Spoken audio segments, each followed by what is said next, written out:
you about someone that I met this past fall. This is Randy. He lives in Aztec, New Mexico. Randy doesn't have a telephone. He doesn't have an address. He doesn't have health insurance, and he doesn't have most of his teeth.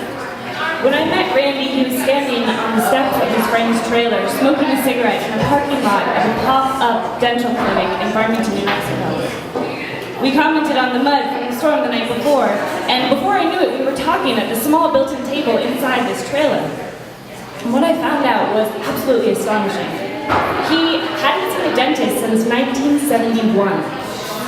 And the last time that he did, it was a Navy dentist who took 3 times to properly complete a simple root canal. Randy was in the Army, but I think his disdain of dentists today extends to all of them, not just those working for the Navy. Since he left the Army, Randy has worked odd jobs, mostly in the Southwest, and now he works for a woman caring for her cows, who he says she keeps as pets, with some disdain I might add.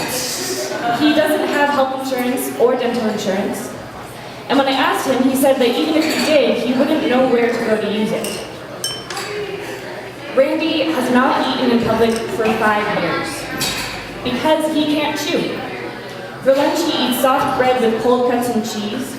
Sometimes he goes days without eating because it's so hard, and he tells me he doesn't like smoothies, they're too sweet. He said, "You just get used to it." This is a man who barely opened his mouth for the entire 45 minutes that we were talking in the privacy of this trailer. Randy isn't an artist, he's a rancher, but he shares a commonality with many artists that I know in that he lives off the beaten path. He doesn't have a standard employer or a predictable paycheck. And unfortunately, sometimes this means that people like Randy get left out. We need our whole society to have access to healthcare and health coverage, not just part of it. There's a quote that I love about the relationship between art and society. The theater itself is not revolutionary, it is a rehearsal for the revolution. As artists, you are the movers and shakers of this world. We need you, and we need you to be healthy. There are too many stereotypes about the correlation between art and poverty, art and illness, art and starvation. It's time that we break this insane notion that to be creative is to suffer.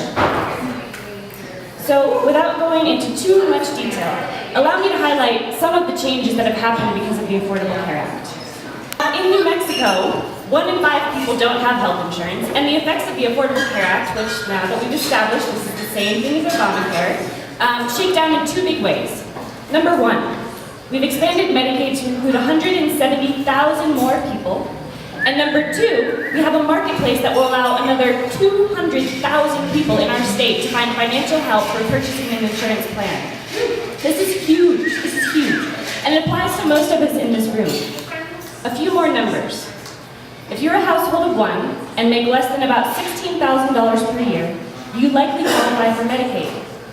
If you are a household of 1 and make less than about $46,000 per year, you likely qualify for financial help on the marketplace. All you have to do is start the enrollment process to find out what you qualify for, and that's why we're here tonight. Right over there are enrollers in this little lounge area who are here to help answer your questions. They'll enroll you in Medicaid, they'll set up an appointment to enroll you in the marketplace. We thought we'd be able to do it here, but unfortunately the federal website has been shut down for the weekend, so you can make an appointment with them to get it done later this week. And it can make all the difference.